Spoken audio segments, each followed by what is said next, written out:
Et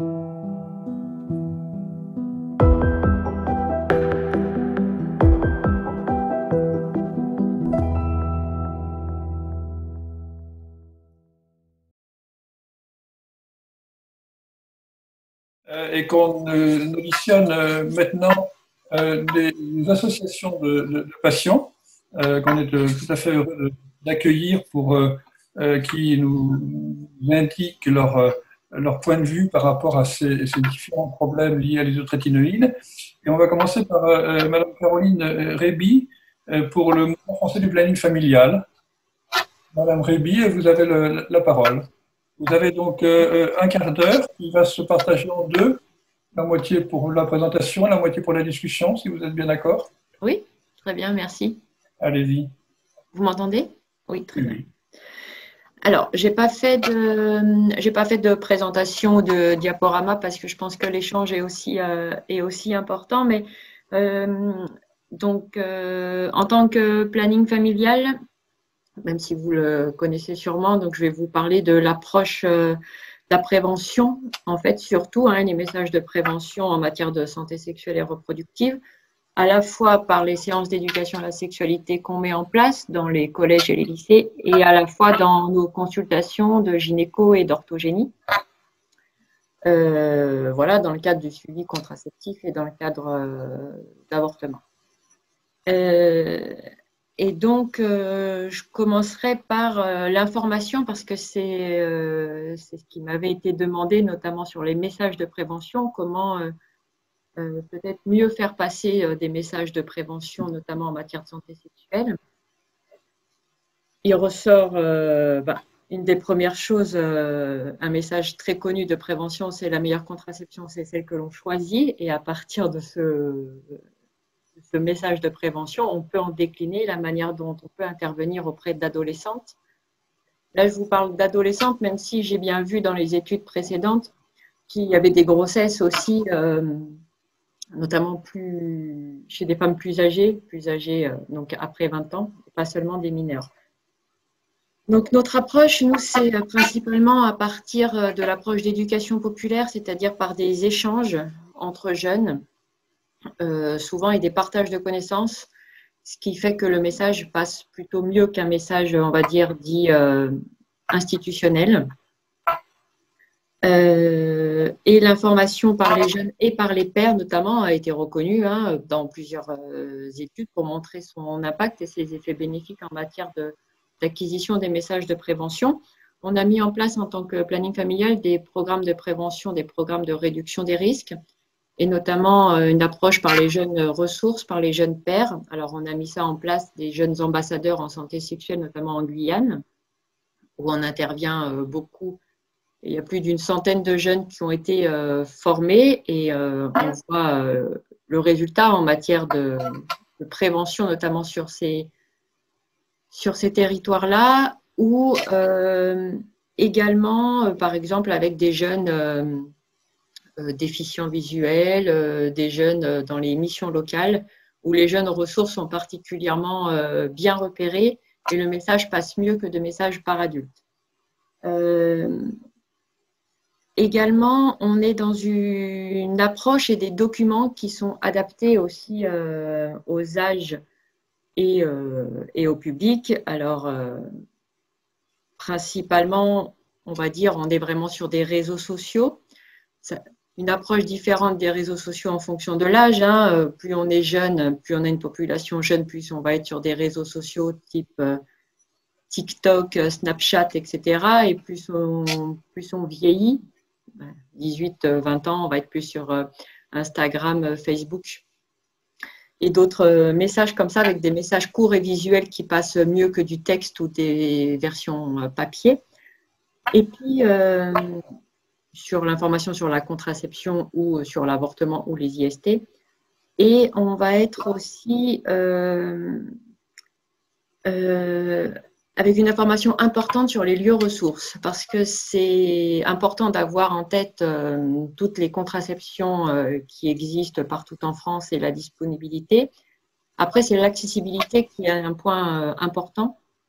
Alors, en ville, mais aussi dans les zones rurales et dans les outre-mer, où l'accessibilité est souvent le point faible. Comment on fait pour se rendre dans une pharmacie ou chez le médecin généraliste, ou encore dans les centres de planification où la contraception pourrait être anonyme et gratuite. Des fois, c'est ce qui peut poser problème parce que la contraception, même pour les femmes après 20 ans, ça reste inaccessible de manière économique. Et enfin, on est sur un choix contraceptif qui est important, proposé par le professionnel de santé. C'est-à-dire que même si le schéma contraceptif reste assez traditionnel hein, ces dernières années, on entre dans sa sexualité par une pilule, enfin, d'abord par le préservatif, s'associe souvent préservatif et pilule, et une fois que des dépistages sont faits, on passe uniquement au mode de contraception qui est la pilule.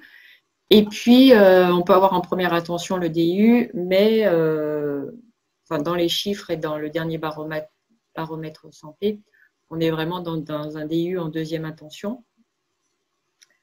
Donc, donner le choix et la possibilité, c'est-à-dire avoir les bonnes informations. Hein. Le DIU, ce n'est pas seulement pour les personnes qui ont déjà eu des enfants, hein, c'est aussi pour les femmes nullipares.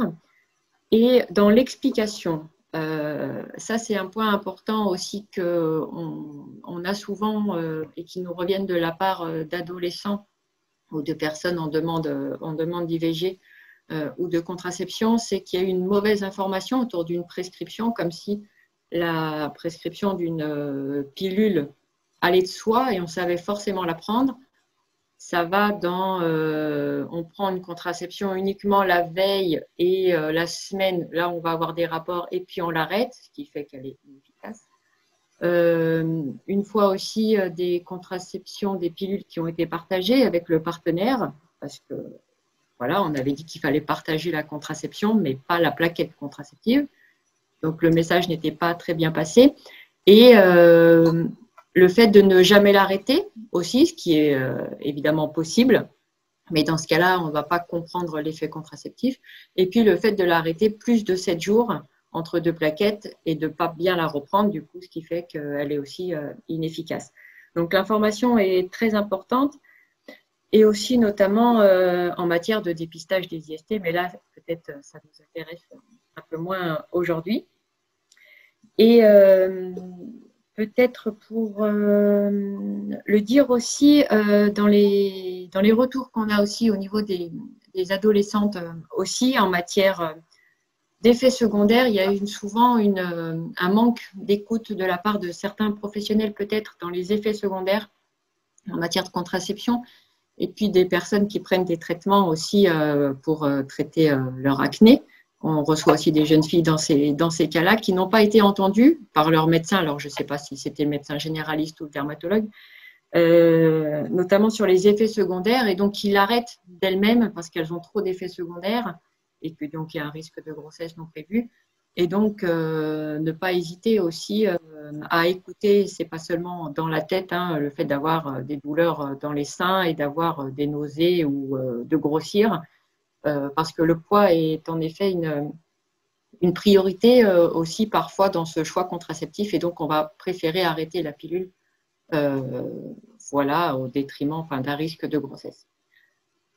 Que dire de plus? Donc là c'est très important et moi je voulais peut-être insister aussi dans un deuxième temps puis après on peut-être davantage échanger et répondre à vos questions. C'est aussi sur cette notion peut-être de double contraception que j'ai pu entendre au moment d'une prise de comprimé. C'est vrai que ça pose question déjà d'un point de vue du choix contraceptif déjà, et puis même si le schéma est régulièrement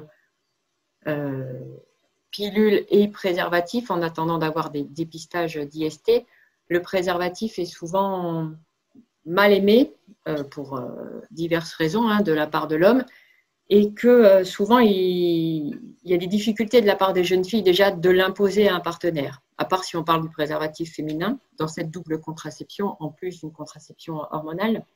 Et c'est vrai que le préservatif masculin, c'est comment on en discute avec les garçons et que souvent, de la part des filles, c'est encore déjà une injonction supplémentaire qui est reposée sur la charge des filles, d'autant plus qu'elles prennent un traitement hormonal, qu'elles prennent un traitement contre l'acné, et que souvent, on voit beaucoup autour de la rumeur qu'une fille qui propose le préservatif, et du coup, il y aura une incidence, notamment sur certains réseaux sociaux et au collège surtout, d'une fille plutôt facile, ce qui a un impact d'autant plus voilà, sur l'estime de soi. Et puis, des violences qui augmentent aussi, notamment si la jeune fille impose un préservatif en complément, que ça repose uniquement sur ses épaules. D'autre manière, quand ce traitement et la contraception est proposé aussi avec l'accord des parents et la connaissance des parents, hein, souvent, c'est assez compliqué quand on a certains parents qui nous disent « je mets des préservatifs à disposition dans la salle de bain et ma fille ne s'en sert pas ». C'est aussi un retour de la part des adolescentes qui nous disent « j'ai pas envie que mes parents s'occupent de ma vie sexuelle et donc je prends pas les préservatifs chez moi et les préservatifs ailleurs restent chers ». Donc on revient en fait à ce qu'on disait tout à l'heure, que l'accessibilité est aussi importante et le coût économique le reste également. Voilà, peut-être que je vais arrêter ici et puis répondre à vos questions. Peut-être juste juste compléter sur au moment de la prescription de la contraception avec le choix de la jeune femme également, c'est aussi peut-être ce qui est proposé des fois dans certains centres du planning, c'est la possibilité de donner en complément une contraception d'urgence en prescription, parce qu'au moment du risque, souvent, c'est un week-end, la pharmacie est inaccessible, et donc souvent ça s'accompagne la prescription d'une contraception hormonale, d'une contraception d'urgence. Peut-être aussi donner une boîte de préservatifs, où maintenant c'est possible de les avoir en pharmacie, gratuitement, et donc ça serait aussi, ça permettrait voilà, d'y avoir accès plus facilement. Voilà. Merci beaucoup, Madame, pour ces précisions. Je retiens deux choses. D'une part, effectivement, l'adaptation des messages de prévention et l'importance des réseaux sociaux à moduler en fonction de l'âge. Je crois que c'est sûrement un message qu'il nous faudra retenir, sur lequel il faut qu'on travaille. Et puis la deuxième chose, j'allais vous poser la question, mais vous l'avez abordé juste avant de me redonner la parole, c'était le problème effectivement de la contraception d'urgence et la place que vous pensiez ou pouviez lui donner justement dans ce contexte. Ça me paraissait un sujet relativement important. Mais je vais surtout laisser la parole aux membres du comité. Qui est-ce qui veut intervenir pour poser des questions à Madame Réby? Je ne vois pas de main se lever. Alors, les préservatifs, certains d'entre eux sont maintenant remboursés, ce qui devrait faciliter leur accessibilité. C'est récent, c'est peut-être pas obligatoirement connu de la part des utilisateurs. C'est pas encore très connu et comme je vous disais, en matière aussi de jugement ou de regard, notamment chez les publics jeunes, le fait d'avoir des préservatifs en tant que jeune fille, c'est un peu plus compliqué et il y a des conséquences en fait. Certaines fois, je vous disais de jeunes filles faciles, voilà, c'est pas encore dans les têtes aux jeunes filles ou aux femmes d'avoir des préservatifs sur soi, puisque ça veut dire qu'elle l'a déjà fait. Donc on est dans de la honte et de la culpabilité. Ce qui fait que les garçons, c'est encore très peu entré dans la tête des consultations de médecine générale où les garçons pourraient avoir des prescriptions de préservatifs. Mmh. Non, mais on entend bien les positions que vous prenez par rapport effectivement aux préservatifs, vu du côté féminin et les retentissements que ça peut avoir. On entend tout à fait bien cela.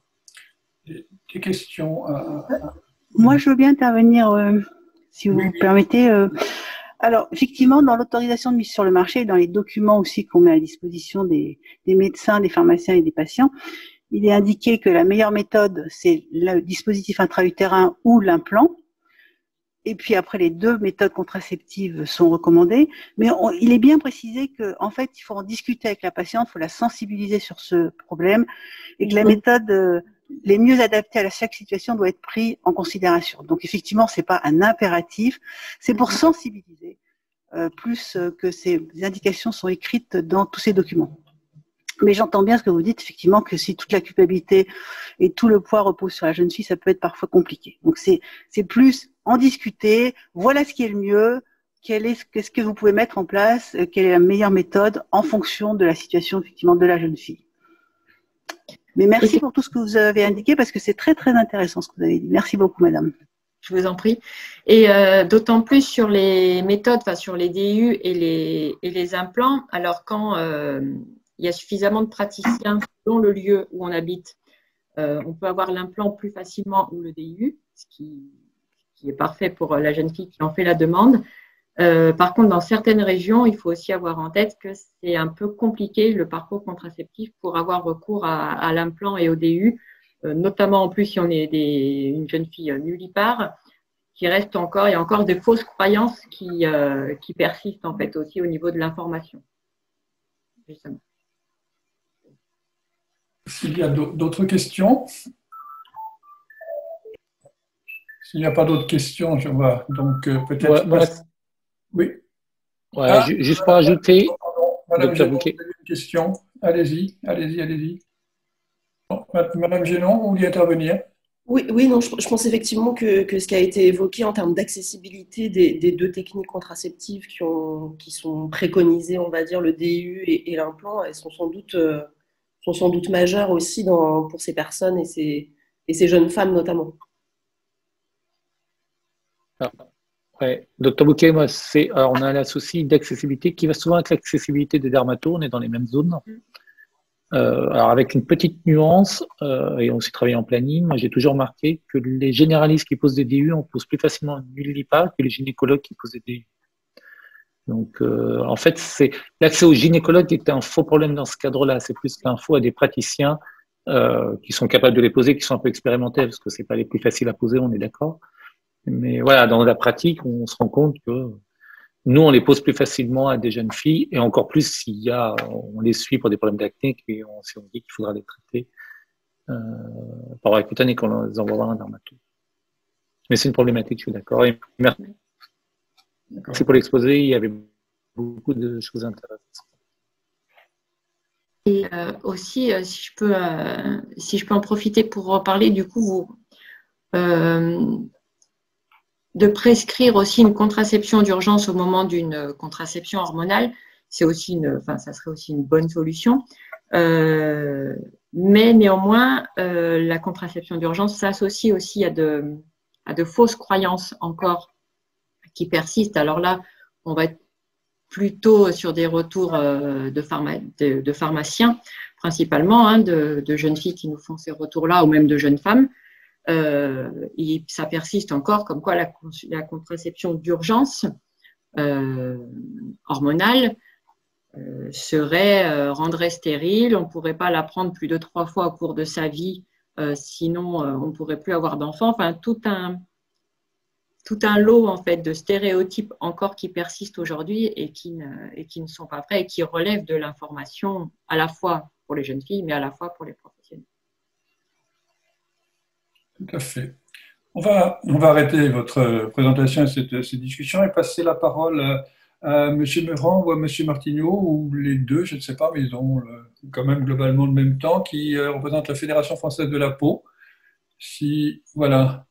Bonjour, merci de nous donner l'occasion de nous exprimer sur ce sujet. Je suis donc Georges Martineau, le délégué général de la Fédération française de la peau, qui regroupe aujourd'hui une vingtaine d'associations de malades en dermatologie. Et j'excuse Monsieur Meurant qui, du fait du retard sur l'horaire, a dû s'absenter en fait, n'a pas pu rester parmi nous, et donc je serai seul à intervenir. Donc mon intervention va s'articuler autour de 2 grands axes, la qualité et la fréquence de l'information délivrée, et un deuxième axe sur la synergie d'action entre les différents acteurs de santé. Donc on peut peut-être passer la slide encore suivante. Je vais essayer de respecter le temps qui m'est imparti. Donc concernant la qualité et la fréquence des informations délivrées, c'est vrai que informer les patients lors de l'initiation du traitement, c'est nécessaire et c'est très important, mais c'est pas suffisant.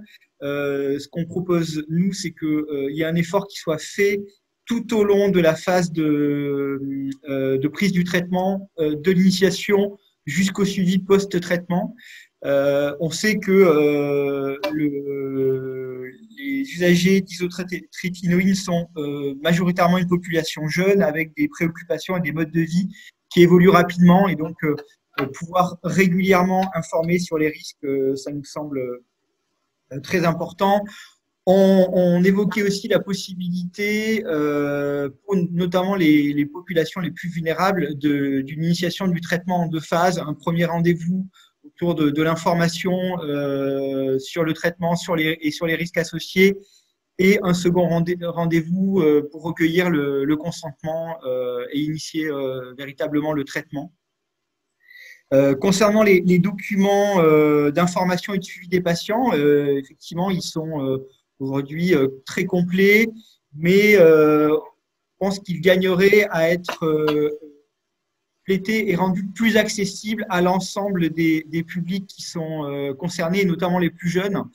Ça pourrait passer notamment par le fait de créer des supports numériques qui soient plus didactiques et plus adaptés aux usages actuels, et aussi des documents qui soient du coup plus accessibles et facilement à travers son smartphone ou un ordinateur. Concernant les pictogrammes en fait qui sont aujourd'hui sur les boîtes de médicaments, on pense aussi que ça pourrait être pertinent de les rendre plus explicites. C'est pas toujours le cas, et les jeunes notamment vont pas forcément faire l'effort de lire tout ce qui est noté sur la boîte. Enfin, et ça rejoint le premier point, la mise en place d'un système de flashcode en fait, qu'on pourrait retrouver sur les boîtes de médicaments et sur les documents qui sont remis aux patients, et qui permettrait d'accéder à des contenus du type infographie, applications mobiles ou vidéo motion, qui sont des supports très utilisés notamment par les plus jeunes. Ça nous semblerait des solutions intéressantes pour rendre plus accessible l'information sur les risques et la rendre accessible, encore une fois, tout au long du traitement. Pour ce qui est des parents et de l'entourage, ce sont des acteurs clés, notamment pour les patients qui sont mineurs, et on propose qu'il y ait des supports spécifiques qui soient faits à l'attention des parents, notamment pour les aider à mieux comprendre les risques et les contraintes associées à ce traitement, mais aussi sur la nécessité d'intégrer l'usage d'un contraceptif. On sait aujourd'hui qu'un certain nombre de parents bloquent quand un professionnel de santé parle d'un contraceptif pour une jeune fille de 15 ans. Et ça, c'est quelque chose sur lequel il faut, je pense, accompagner les parents à bien comprendre les enjeux autour de ce point-là. Les parents, c'est aussi des acteurs importants pour repérer le plus précocement possible ce qu'on a mis entre parenthèses, les baisses de morale des jeunes qui sont sous traitement. Donc, vraiment en faire des alliés et des personnes suffisamment informées sur tous ces enjeux autour du traitement. Enfin, on pense que les documents actuels manquent d'informations sur les ressources et les dispositifs qui sont disponibles en cas de besoin ou de problème.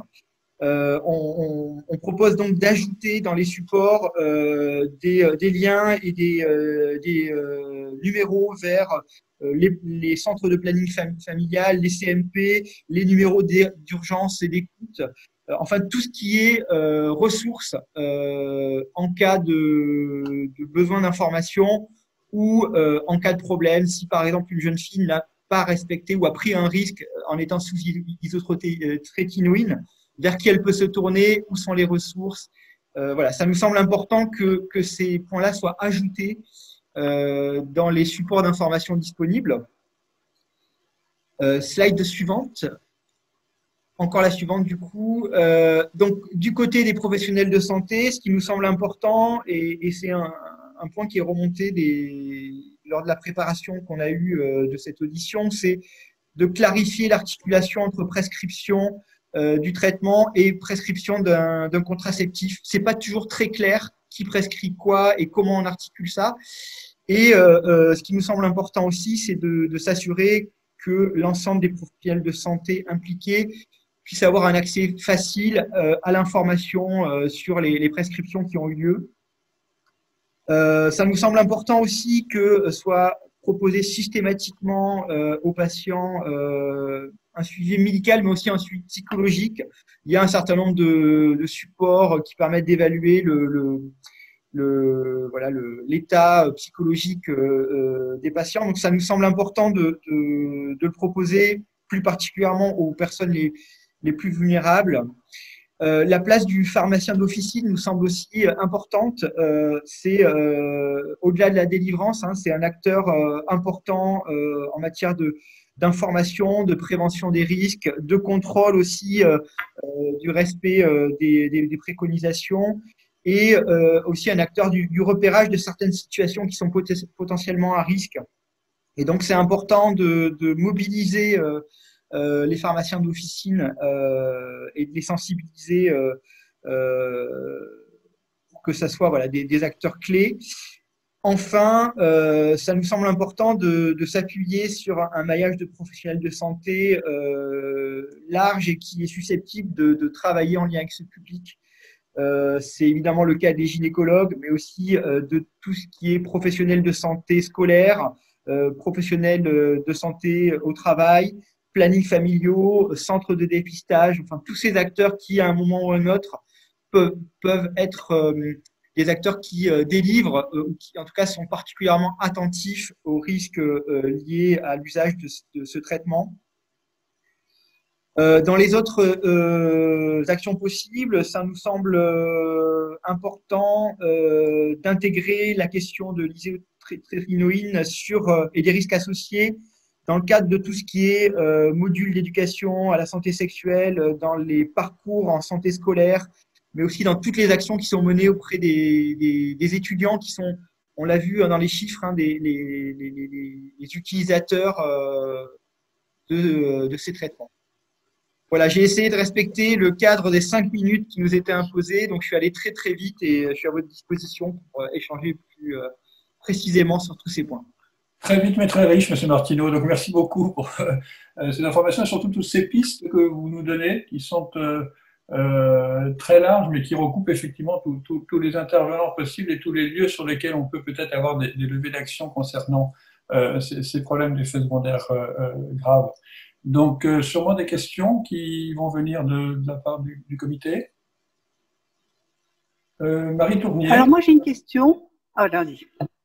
Je ne sais pas, Marie, je voyais la main levée, mais chacun aura son tour. Moi, j'avais une question parce que j'imagine que vous avez fait cette enquête auprès des usagers. Est-ce que vous avez la notion de dans quelle mesure les professionnels de santé arrivent à poser des questions sur la santé mentale et en particulier sur le risque suicidaire? Parce que nous, c'est quelque chose qu'on voit, par exemple, en psychiatrie liaison, hein, où on va directement au contact de nos collègues. Et c'est très compliqué pour les médecins et les infirmiers non psychiatres de demander aux gens s'ils ont des idées suicidaires, par exemple.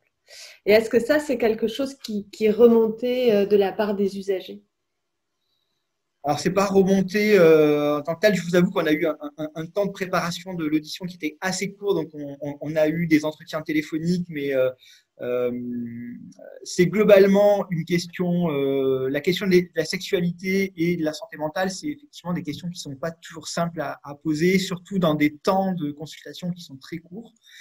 Et c'est pour ça que ça nous semble important, au-delà de l'entretien avec le professionnel de santé, qu'il y ait des supports qui soient didactiques, accessibles et compréhensibles par tous. On a vu qu'il y avait certaines catégories de population qui étaient plus vulnérables que d'autres. Voilà, ce qu'il faut, c'est que au-delà de ce qui va pouvoir être fait par le professionnel de santé, derrière, il y ait un accès facile et didactique à de l'information. Et tout au long, encore une fois, du traitement. D'accord. Valérie Garnier, une question? Merci Bernard. Oui, j'avais une question. Là, vous parliez du maillage des professionnels. Je pensais même au-delà. Est-ce qu'on pourrait imaginer, est-ce que ça serait judicieux de pouvoir systématiser une coordination interprofessionnelle entre les acteurs qui interviennent autour du patient et qui sont concernés donc par cette prise en charge à l'aide d'outils numériques ou voilà, des choses comme ça? Tout à fait. Enfin, nous, en tout cas, c'est une proposition qu'on formule. C'est vraiment important d'avoir effectivement cette coordination, ce suivi et la possibilité pour l'ensemble des professionnels aussi d'accéder facilement à l'information. C'est vrai il y a le DMP qui est en place, mais c'est pas toujours simple. Enfin, pour tout vous dire, moi, j'ai aussi questionné des pharmaciens, par exemple, d'officine pour préparer cet entretien et ils me disaient eux-mêmes que c'était pas toujours simple d'avoir l'accès à l'info, que c'était majoritairement du déclaratif et que même si ils étaient rigoureux, il n'y avait pas toujours cet accès simple à l'information, notamment sur la contraception. Merci. Est-ce qu'il y a d'autres questions? Il faudra que nous fassions... Moi, je voulais un petit peu plus vous challenger sur les pictogrammes que vous avez évoqués en disant qu'il faudrait peut-être poser des pictogrammes plus explicites. Alors, donc j'ai montré le pictogramme grossesse interdit. Je pense qu'il est explicite. De toute façon, là, il est réglementaire. On ne pourrait pas tellement l'adapter plus à l'isotrétinoïne parce que c'est le plus restrictif. C'est-à-dire qu'il y a marqué le mot interdit et le dessin d'une femme enceinte. Donc, alors un autre pictogramme, vous auriez pensé pour les autres risques, pour un risque, oui. Parce que ça devient compliqué là. C'est la proposition de pictogramme. Un pictogramme, comme on l'évoquait, peut-être un flash code, un QR code, en tout cas quelque chose sur la boîte qui fait que on a accès à des informations très claires en fait sur les risques associés. On sait que la plupart des usagers vont pas lire de manière extrêmement attentive la notice qui est longue comme le bras, et donc d'avoir de manière très simple accès à une petite infographie, une petite vidéo qui explique de manière très claire les risques liés au traitement, ça nous semble une piste intéressante. Tout à fait. Tout à fait. Il faudra nous faire passer vos diapositives, M. Martillot, parce qu'il y a beaucoup de choses dessus, donc qu'on n'oublie pas vos propositions. Très bien, on va donc passer aux dernières interventions de la matinée, qui sont donc... J'avais juste une question, mais je pense qu'on l'abordera cet après-midi. Excusez-moi, allez-y. Oui, juste sur la question du pictogramme, mais je pense qu'on en parlera cet après-midi. Le pictogramme qui a posé évidemment sur la grossesse est évidemment très clair, mais d'un autre côté, si je suis un garçon, et que je ne suis pas du tout concernée par la grossesse, pour moi, il n'y a pas de risque. Vous comprenez? Il a aussi un effet négatif à l'égard des autres utilisateurs que les jeunes filles. C'est vrai. D'où l'importance, effectivement, selon nous, d'avoir vraiment des outils très accessibles par tous, des plus jeunes aux plus âgés des utilisateurs et quelque chose qui soit très simple. Et encore une fois, la piste du flashcode, par exemple, sur la boîte de traitement, ça pourrait être une des solutions. Et on insistait encore une fois sur le côté l'information tout au long du traitement, parce que si on prend l'exemple d'une jeune fille qui a 16 ans, à qui on parle de grossesse, peut-être qu'au moment de l'initiation du traitement, c'est quelque chose sur laquelle elle ne va pas se sentir concernée, mais qui, peut-être quelques semaines plus tard, parce qu'elle va initier une vie sexuelle, va du coup être plus directement concernée. Elle aura eu une information quelques mois avant. Si elle n'a pas cette information régulièrement, elle peut peut-être prendre des risques du fait d'un manque d'information. Très bien. Donc, nous passons effectivement aux dernières interventions de la matinée qui vont être faites par des patients ou des familles de patients pour nous donner d'une part des témoignages qu'ils ont vécus, les difficultés quelquefois tout à fait colossales qu'ils ont pu rencontrer, mais également sûrement des propositions à nous faire pour l'amélioration de l'utilisation de ce produit et pour faire en sorte que les drames qui ont été vécus ne se reproduisent pas. Donc, je ne sais pas qui veut commencer, qui prend la parole en premier. C'est vous, Madame Ploto ou Oui, vous m'entendez? Est-ce que vous m'entendez? Oui, oui, on vous entend. On vous entend, Madame Ploto. Allez-y. Positionné, pardon. Bonjour, donc Isabelle Ploto. J'ai accepté de témoigner puisque la parole était donnée aux victimes, notamment sur les effets secondaires qui sont aujourd'hui largement minimisés. Et nous allons aujourd'hui vous partager un peu plus largement que simplement les effets tératogènes, tous les effets secondaires qui sont témoignés chaque jour dans un groupe de parole sur les victimes du Roaccutane et de l'isotrétinoïne. Donc moi, je vais vous partager mon histoire en toute pudeur pour que vous compreniez un peu un certain nombre d'effets secondaires. Mon fils, Pierre, a donc commencé un traitement en septembre 2019. Il n'était pas dévisagé, il avait des boutons sur le haut du dos, et il avait des boutons sur le visage, mais il n'était pas du tout dévisagé. Il a commencé ce traitement et il l'a pris pendant 8 mois. Lors d'un premier rendez-vous, on lui a donc prescrit une prise de sang, on a expliqué les effets hépatiques, on a expliqué les effets sur les muscles, puisque c'était un sportif et donc il fallait qu'il s'échauffe bien, sinon il risquait des claquages.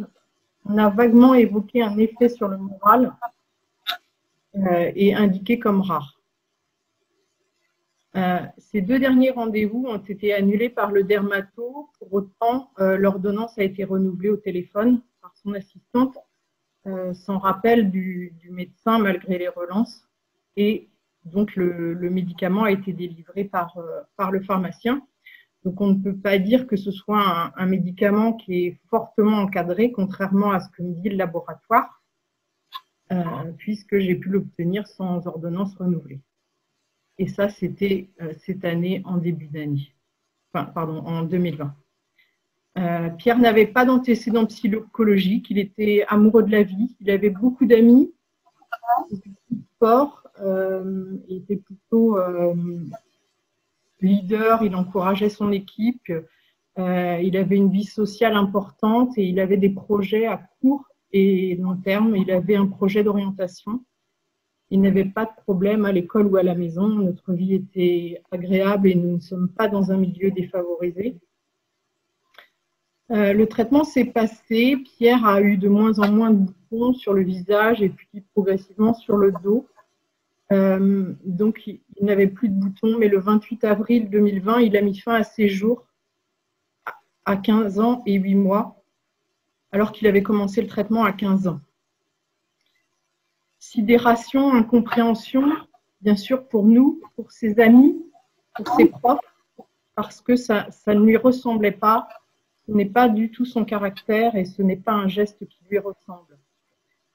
Très vite, nous avons compris, puisque Pierre a laissé des écrits et a témoigné auprès de ses amis d'un changement de son caractère suite à la prise de ce médicament et faisait un lien direct avec la prise de médicaments et l'évolution de son caractère, son irritabilité. J'ai tout de suite pris des contacts, fait des recherches et pu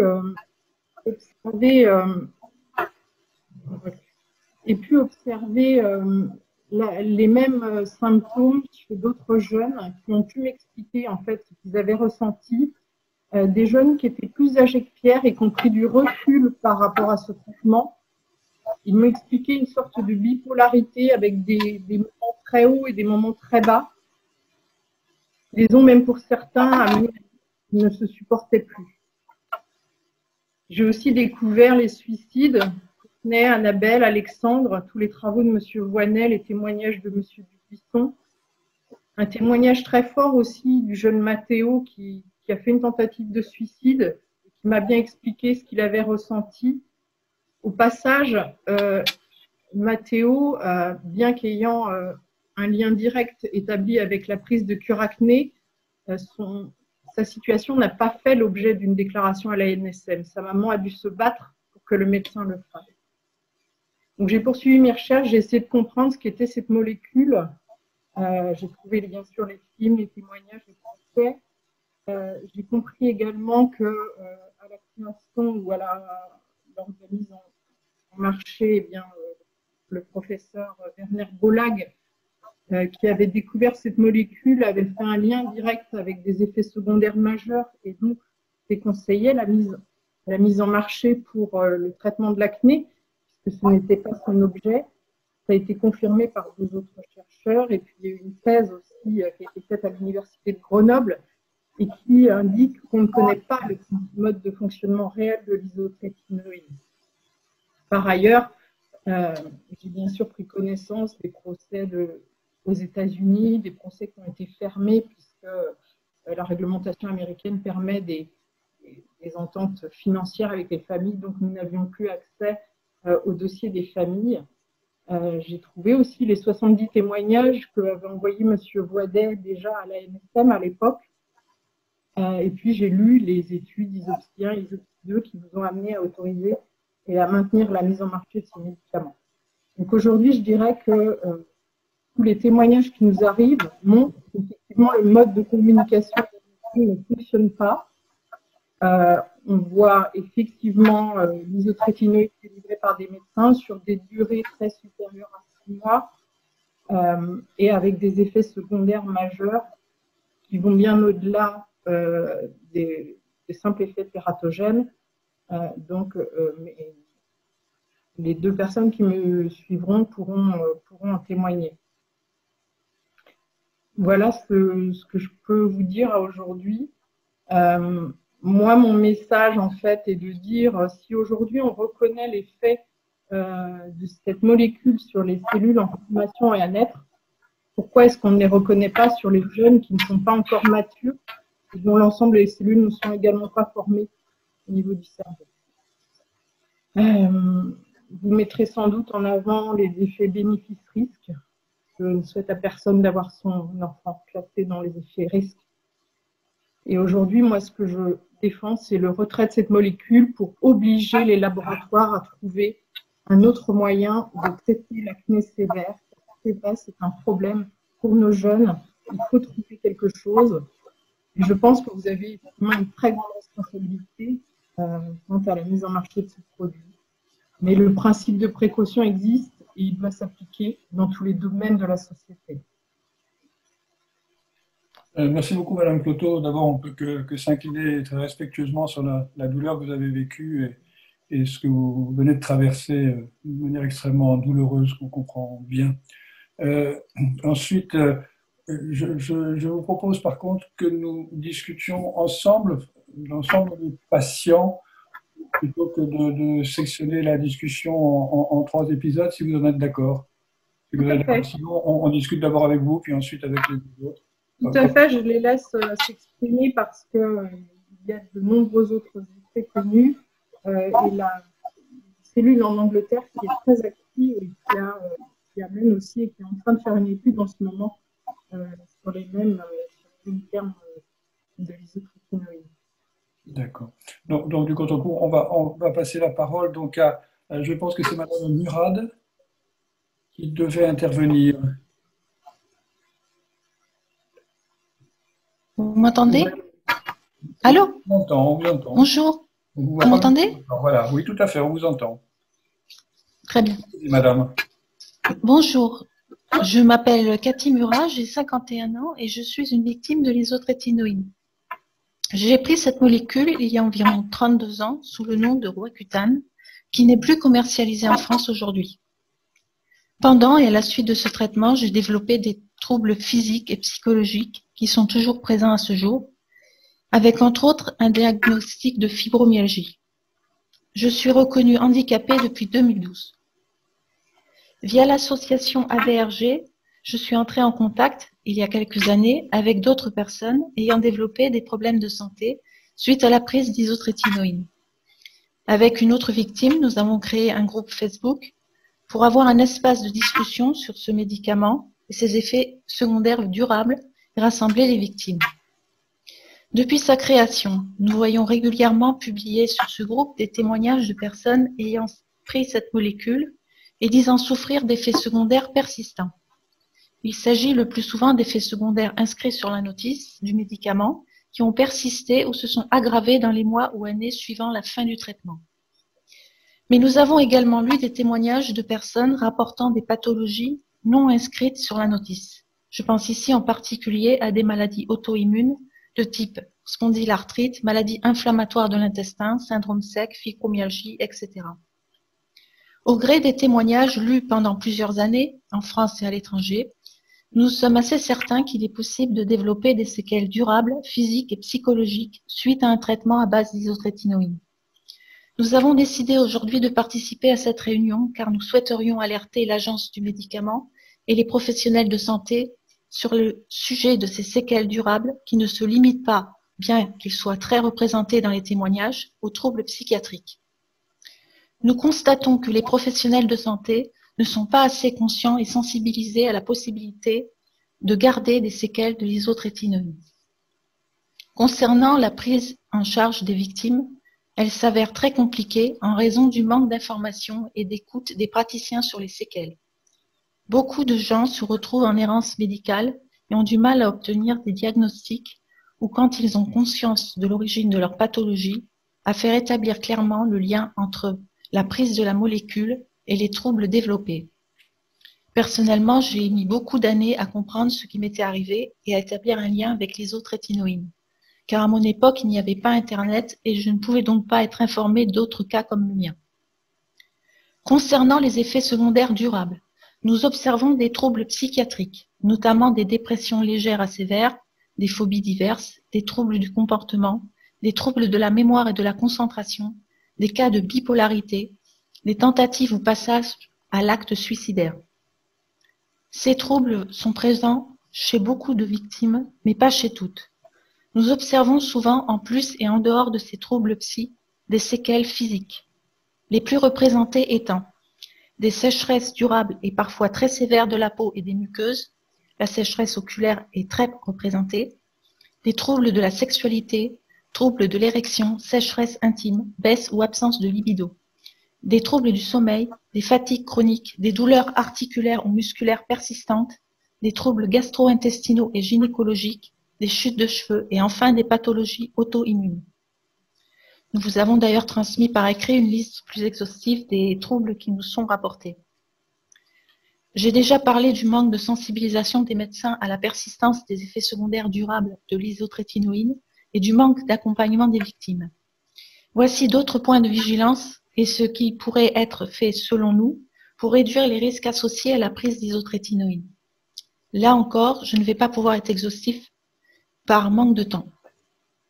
Les patients ne sont pas informés des risques de développer des séquelles suite à leur traitement. Nous pensons qu'il est impératif que ce risque figure sur les notices du médicament et soit communiqué par les médecins. L'information concernant la grossesse ne semble pas être problématique, bien que nous ayons quelques questions sur le délai entre l'arrêt du traitement et un projet de grossesse.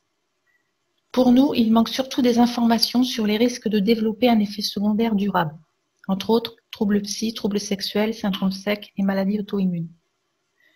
Nous pensons que les signalements de ces séquelles ne sont pas assez nombreux car les patients n'ont pas le soutien de leur médecin et parce qu'ils mettent du temps à faire le lien avec leur traitement. Une amélioration de cette situation passera par une plus forte vigilance des médecins à ces séquelles et une incitation plus forte pour qu'ils les signalent. Les médecins et pharmaciens ont le devoir aussi de signaler les effets indésirables qui leur sont rapportés par les patients. Il faudrait aussi peut-être insister et communiquer davantage sur la confidentialité garantie des informations transmises à l'ANSM.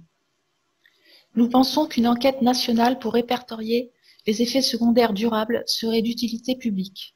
Nous recommandons qu'elle soit suivie de travaux de recherche sur ce sujet, notamment sur les troubles sexuels et auto-immunes. Nous signalons que ce type d'enquête nationale a été fait l'an dernier au Royaume-Uni. Nous observons que les dermatologues prescrivent trop souvent et facilement ce produit pour des acnés qui ne sont pas sévères. Il est vraiment impératif que l'isotrétinoïne ne soit réservée que pour les acnés sévères et toujours sous haute surveillance. Nous pensons donc qu'une sensibilisation accrue des médecins et des patients sur les formes d'acné sévères est nécessaire. À défaut d'une interdiction de cette molécule, nous proposons qu'un âge minimum de prescription, par exemple la majorité, soit fixé pour éviter les suicides d'adolescents. Nous pensons en effet qu'il est risqué de prescrire un traitement aussi puissant à des personnes qui n'ont pas achevé leur croissance. De plus, l'adolescence est souvent en soi une période de mal-être important et donc il nous semble trop risqué de prescrire un traitement qui favorise les dépressions à cet âge-là. Un autre sujet important est la prescription hors AMM de l'isotrétinoïne. Il nous a été rapporté des cas de prescription hors AMM de l'isotrétinoïde afin de poursuivre les traitements plus longtemps. Cela est motivé par une volonté du médecin d'éviter un retour de l'acné du patient. Ainsi, des personnes prennent de l'isotrétinoïne durant plusieurs années. Enfin, nous préconisons un suivi plus important et pluridisciplinaire des patients. Compte tenu du nombre important de séquelles possibles, touchant beaucoup d'organes, nous recommandons très vivement que la prescription d'isotrétinoïne soit conditionnée à la réalisation avant la prise du médicament de bilans à minima psychiatriques, ophtalmologiques et gynécologiques. Ces examens devraient être renouvelés pendant le traitement et après, dans les mois suivant le traitement, 6 à 12 mois. Cela permettrait aussi d'identifier plus facilement les antécédents et terrains familiaux des patients, par exemple pour la dépression, d'évaluer la gravité des effets secondaires en cours de traitement et de suivre les anciens patients pour pouvoir signaler les effets secondaires non régressifs. Nous présentons d'autres éléments dans notre synthèse, notamment, par exemple, sur les supports de communication aux patients. Nous espérons que vous les lirez. Enfin, pour finir, nous nous demandons comment un médicament qui était un anticancéreux à la base, si nos informations sont bonnes, a pu devenir un traitement contre l'acné. Par souci et devoir de transparence, ne faudrait-il pas en aviser les patients avant sa prescription? Je vous remercie de m'avoir écouté et je remercie les organisateurs de cette réunion de m'y avoir convié. Merci. Non, c'est nous qui vous remercions, Madame Murad, pour votre propos tout à fait clair et constructif et qui donnera sûrement lieu à discussion une fois que le troisième témoignage aura eu lieu, puisque c'est une patiente, par contre, qui souhaitait garder l'anonymat, ce que nous respectons parfaitement, mais si elle veut bien intervenir. Oui, bonjour. Non, c'est juste une participation. Je ne contribuerai pas, je n'ai pas de contribution à apporter. Par contre, je répondrai volontiers aux questions et je participerai aux échanges. Merci. Très mal. Excusez-moi, j'entends très mal. Non, je disais que je n'avais pas de contribution à apporter de plus par rapport à Catherine Murad et à Isabelle Ploto. Par contre, je participerai aux échanges avec le comité. Très bien, parfait.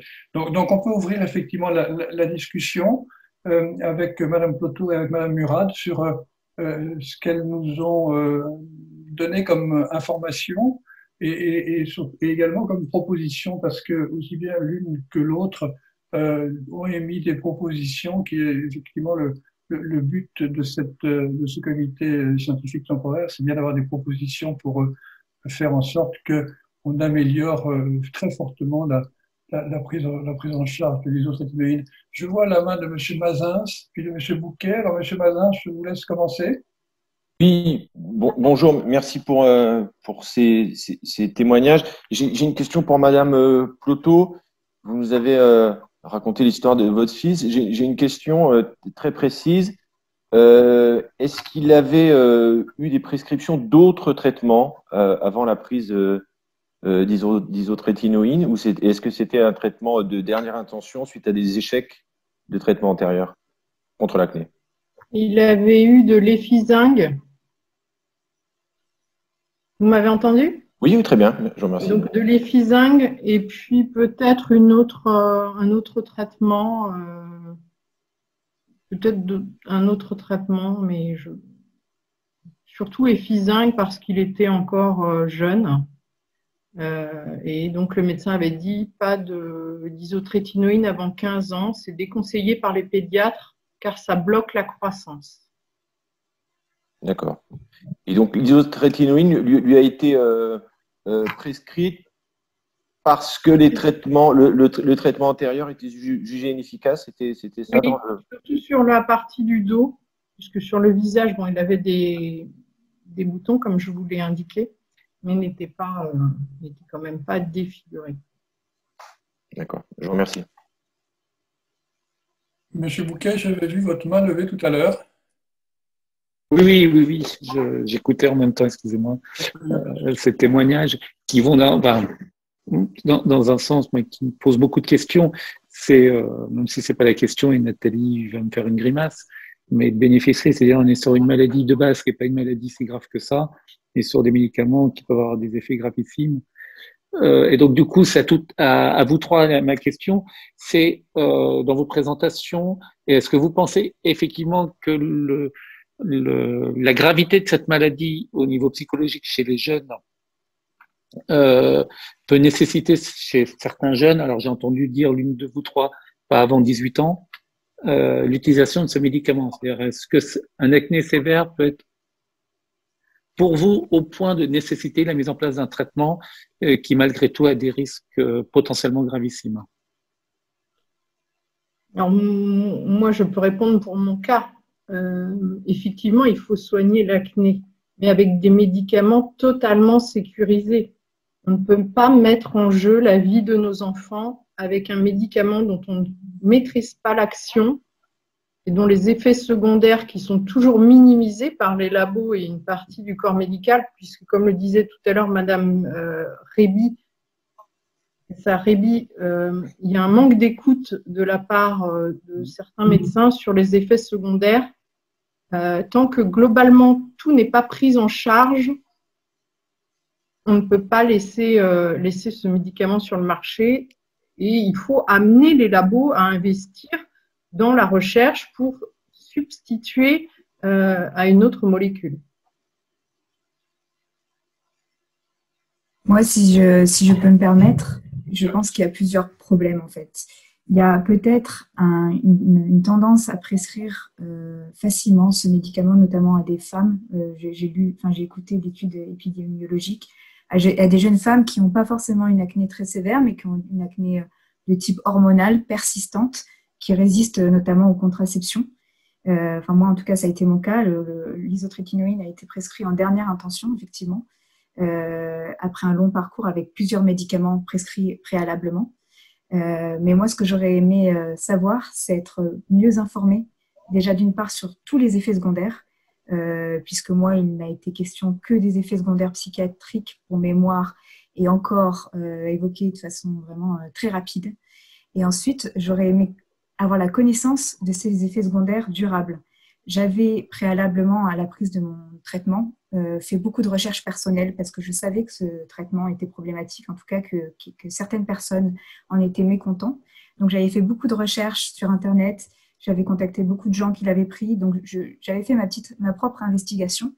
Et malgré cela, j'ai été convaincue par mes médecins et j'ai fait confiance à mes médecins et je continue à faire confiance à mes médecins. Mais pour moi, il y a eu un défaut d'information et sur la notice, il serait bien d'indiquer de façon plus précise quels sont les effets secondaires potentiellement durables qu'on peut garder d'un traitement à l'isotrétinoïne. Et ma compréhension aujourd'hui, c'est que ces effets secondaires durables ne sont pas assez connus, même de la part de l'ANSM, en fait. On se demande aujourd'hui, nous, avec tous les témoignages qu'on lit, quelle est l'importance de ces cas-là, en fait, de ces cas d'effets secondaires durables. On aimerait qu'il y ait une enquête là-dessus. Et pour savoir si c'est quelque chose de plus massif et si c'est quelque chose qui passe, qui est dans un angle mort, en fait, par rapport à vous. Et si c'est quelque chose qui... En fait, on a aussi le sentiment qu'il n'y a pas assez de signalements qui sont faits. Les personnes qui nous rapportent des effets secondaires durables, dans la grande majorité des cas, n'ont pas signalé leurs problèmes auprès de l'ANSM. Souvent parce qu'ils sont en errance médicale, souvent parce qu'ils n'ont pas l'écoute nécessaire auprès de la part de leur médecin. Donc, notre crainte, c'est qu'il y ait une sous-évaluation des effets secondaires durables et que du coup, qu'il vous manque une information en fait, dans le diagnostic global des risques de ce médicament. Merci pour votre propos. Concernant la déclaration des effets secondaires, c'est une vraie question. C'est une vraie question pour les professionnels de santé. C'est une vraie question, et surtout, bien sûr, pour les patients. Je parle sous le contrôle de l'ANSM, elle me contredira si je fais une erreur, mais je crois que depuis maintenant plusieurs mois, peut-être plusieurs années, plutôt plusieurs mois, il y a la possibilité de faire des autodéclarations d'effets secondaires auprès de l'agence pour justement faire en sorte que on approche autant que faire se peut de l'exhaustivité du recueil des effets secondaires des médicaments. Celui-là, comme bien d'autres, puisque la plupart des médicaments, malheureusement, ont aussi des effets secondaires en dehors de leurs effets bénéfiques pour lesquels ils sont commercialisés et éventuellement pris en charge. Donc je pense que là, il y a un vrai travail de sensibilisation sur cette capacité de déclaration des effets secondaires. Je pense que les centres de pharmacovigilance sont extrêmement demandeurs et preneurs.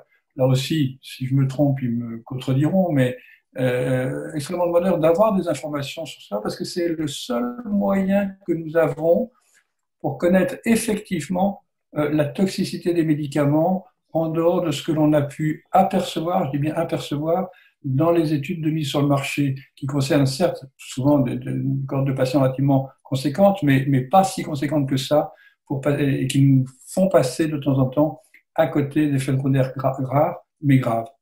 Alors, nous avons connaissance de la possibilité d'autodéclarer. Il y en a beaucoup qui le font. Et nous, sur le groupe Facebook, on encourage les gens à le faire parce qu'on sait que l'information doit remonter à vous pour que vous ayez toutes les informations à disposition. Mais pour nous, il faut aussi que les médecins soient sensibilisés à la possibilité de développer des effets secondaires durables parce que il s'agit souvent de patients qui sont en grande détresse, en grande errance médicale et c'est vrai que faire une déclaration à la NSM, même si c'est très facile parce que moi je l'ai faite, ça reste contraignant en fait, ça reste contraignant et il y a besoin d'un accompagnement médical pour la faire et pour bien la faire. Non, on est bien d'accord que dans l'absolu, s'il y a une bonne coopération entre le patient et son médecin, ou plutôt le médecin et son patient, c'est sûrement préférable. On ne va pas vous contredire sur le sujet, on est bien d'accord. Est-ce qu'il y a d'autres questions parmi les membres du comité qui souhaiteraient donc intervenir sur ces présentations de patients? Je ne vois plus de main levée et l'heure a tout. Je peux répondre à une question directe de Mme Murat sur quand on arrête le traitement, quel est le risque si on a une grossesse qui démarre après le traitement. Donc, effectivement, la zone de risque est dans le mois qui suit l'arrêt du traitement. Après, il n'y a aucune donnée. On n'a recueilli aucune donnée sur le risque de malformation pour l'enfant à naître. Donc, je peux vous rassurer, à la lumière des données qu'on a, mais quand même, on a un bon recul sur ce produit qui a plus de 30 ans, il n'y a pas de risque. D'autre part aussi, vous nous avez interpellé sur, il a été développé dans une autre indication. Il y a plein de médicaments qui ont parfois été développés dans une première indication, puis après qui ont trouvé une place dans une autre indication. Donc, c'est pas un critère pour nous de ne pas retenir un médicament s'il est efficace dans une situation qui après trouve sa place dans la thérapeutique. Les prescriptions en AMM, évidemment, alors là, je vais tout à fait dans notre sens, puisque nous, on est de l'autorisation de mise sur le marché, donc les prescriptions qui sont en dehors de notre autorisation, eh bien, sont problématiques. Après, c'est une question entre le patient et son médecin de trouver un intérêt à ne pas rester dans le cadre réglementaire. Ce n'est qu'un cadre réglementaire.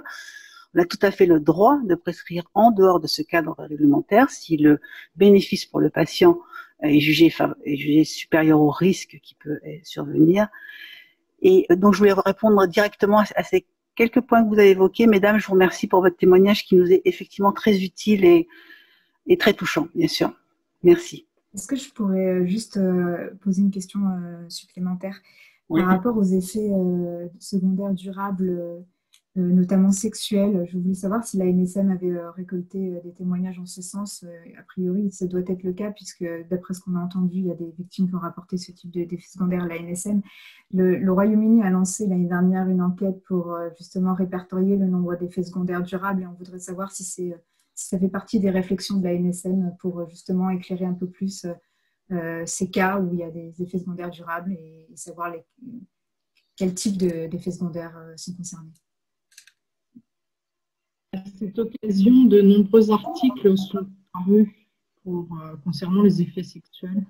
À cette occasion, donc effectivement, à l'occasion de l'étude menée par le Royaume-Uni, de nombreux articles sont parus sur les effets secondaires sexuels pour les hommes, pour les ados, avec, de ce point de vue, peu ou pas de communication sur la réalité des effets secondaires et sur la durée de ces effets secondaires.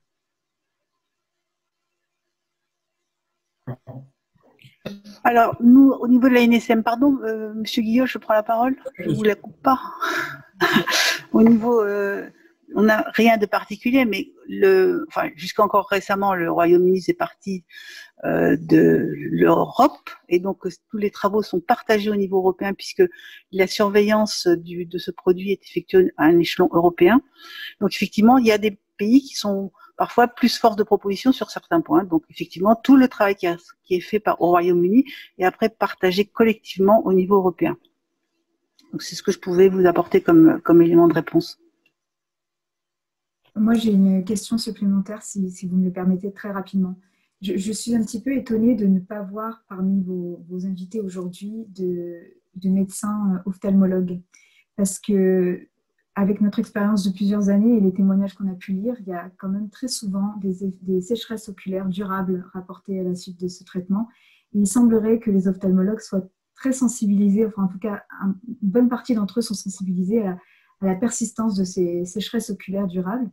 Et j'aurais aimé savoir, vous tous, si c'était des choses dont vous avez entendu parler, des sujets sur lesquels vous travaillez, s'il était possible de mettre en garde un peu plus les patients sur ces risques de sécheresse oculaire permanente, qui est un vrai handicap pour le reste de sa vie, et qui est quelque chose qui est, à mon avis, aussi également comme les troubles sexuels dans un angle mort.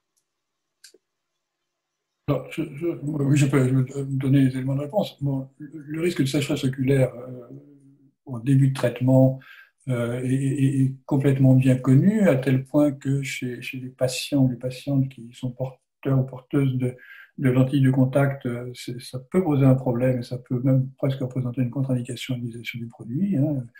Ça a pu m'arriver à titre personnel. Sur les sécheresses oculaires qui durent, c'est quelque chose dont j'ai entendu parler, mais qui semble moins fréquent, mais même s'il est très peu fréquent, on comprend tout à fait la gêne que ça occasionne. On n'a pas invité d'ophtalmologiste effectivement à parler aujourd'hui, mais rien n'empêche, si le comité le juge utile, Madame Dumarcet me contredirait encore une fois si je dis des bêtises, mais de prendre attache auprès d'ophtalmologistes pour renforcer ou faire un focus particulier sur ce point que vous soulevez lorsque le comité va faire ses travaux et faire ses recommandations. Voilà ce que je peux vous répondre sur le sujet. D'accord. Je vous comprendrai jamais, mais je voulais juste rajouter qu'effectivement, ce problème oculaire, ça touche plus, la formation, à mon avis, doit plus aller vers celui qui initie le traitement et celui qui suit pour bien sensibiliser le patient sur ce risque. Après, effectivement, l'ophtalmo qui peut recevoir en consultation le patient, mais qui n'aura pas initié le patient, qui n'aura pas pu prévenir. Je pense que ce que vous voulez peut-être qu'on accentue plus, c'est effectivement de prévenir sur ce risque et tous ces effets indésirables qui effectivement peuvent persister. Voilà, la persistance des effets indésirables, évidemment, comme le disait le docteur Guillot, ça dépasse un peu l'isotrétinoïne puisque c'est une caractéristique des effets indésirables qui surviennent sur tous les médicaments. Les médicaments ne sont pas à l'abri d'avoir des effets indésirables, surtout quand ils sont efficaces. Et la persistance des effets, c'est une problématique effectivement qui est difficile au départ de savoir si un effet va survenir et si cet effet va perdurer. Mais en tous les cas, il faut effectivement savoir à quoi on s'expose en connaissant au début du traitement, effectivement. Mais voilà, pour l'ophtalmo, moi, je suis ouverte effectivement à prendre contact avec les sociétés, par exemple, d'ophtalmologie, mais ils vont nous dire, mais c'est pas nous qui initions, c'est pas nous qui informons, c'est nous on se tourne vers nous. Alors, peut-être que votre idée, c'était qu'ils reconnaissent bien qu'une sécheresse oculaire pouvait être secondaire à un traitement par isotrétinoïne. Mais je crois que sur ce sujet, il n'y a pas d'ambiguïté. Effectivement, l'isotrétinoïne assèche la peau, les muqueuses, l'œil. Oui, mais en fait, mon point, c'était de dire que cette sécheresse, tous les médecins qui prescrivent l'isotrétinoïne expliquent qu'elle est régressive, qu'elle va disparaître à la fin du traitement. Et c'est là le manque d'information. C'est là où se trouve le manque d'information. C'est là que... Je comprends. Et cette sécheresse... elle s'étend, elle va au-delà de l'œil, hein.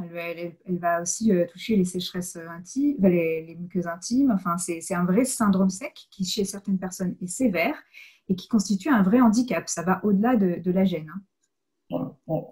C'est sûr, c'est. On entend bien. Monsieur Guillaume, vous prenez la parole peut-être? Oui, non, on entend bien le syndrome, ce qu'on appelle le syndrome sec d'une manière générale, hein, et en dehors des autres rétinoïdes, c'est une maladie.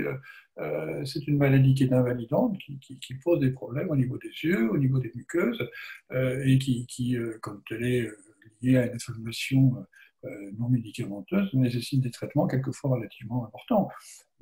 Donc on comprend très bien la question, et on va sûrement le mettre dans le centre d'intérêt, et éventuellement vous proposez de faire une enquête, c'est pas à moi d'en décider, mais c'est sûrement quelque chose qui peut être tout à fait intéressant pour faire avancer les connaissances sur le sujet.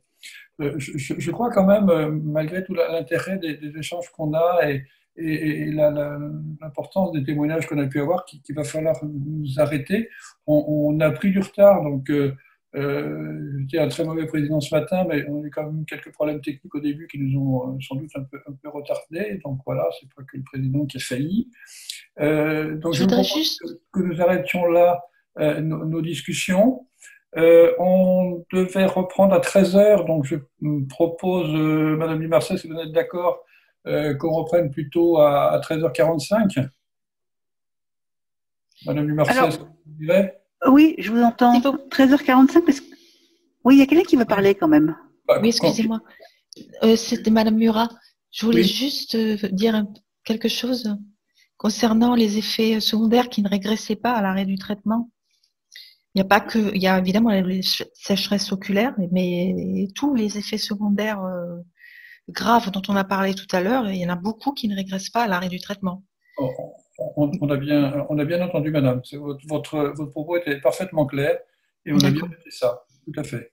Mais je crois quand même qu'il faut qu'on mette un terme à cette échange et que le comité se réunisse avec l'audition des professionnels, cette fois-ci, pharmaciens, dermatologues et gynécologues médicaux, dans l'après-midi. Moi, je proposais, Madame Dumarsais, à 13h45, ça vous paraît correct? Je pense qu'on est en train d'essayer d'appeler le premier intervenant qui devait intervenir à 13h pour savoir s'il peut, parce que du coup, ça nous décale les suivants. Ah bah alors, est-ce que 13h30, ça serait peut-être plus jouable? Bah, oui, c'est sûrement jouable, une demi-heure. Oui, on va s'avaler un sandwich comme d'hab. Ah, d'accord. Quand vous reprenez la discussion, vous reconnectez bien sur ce même lien, d'accord? On continuera sur ce lien. On se déconnecte et on se reconnecte sur le même lien. C'est bien ça, la technique. Exactement. C'est bien ça. Après votre sandwich. Pas le sandwich. Ok.